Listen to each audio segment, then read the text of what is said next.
ఏదైతే ఎన్నికల కంటే ముందు గత ప్రభుత్వం యాదవ సోదరులతోటి ఈ గొర్రెల కాపుర లోన్ కోసం పెట్టించుకున్నటువంటి బకాయిలను వారు కట్టిన డబ్బు డిపాజిట్ నా నియోజకవర్గంలో మొత్తానికి ఇప్పించేసిన నేను.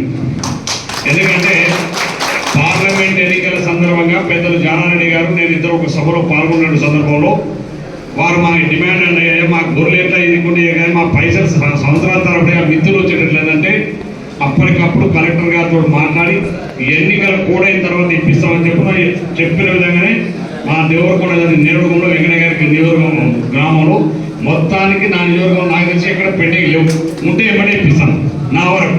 ఇక రాష్ట్రంలో నేను చెప్పాను. సో నా నియోజకవర్గం అయితే మొత్తం డిపాజిట్ వచ్చినాయి. ఈ గొర్రెల లోన్లో పెద్ద దాని రోజులు లోతుగా పోలేదు, కానీ ఆ స్కీమ్ మంచిగా ఇప్పుడు అయిపోయినప్పటికీ అందులో చాలా లొసుగులు ఉండడం వల్ల అందులో యాదవ సోదరులకు మేలు జరిగే కంటే మధ్య దళారులు, ప్రభుత్వం ఉన్న పెద్దలు అందులో అవినీతికి పాల్పడి ఇవాళ అంతా ఏసీపీలు ట్రాపై జైలులో ఉన్నారు.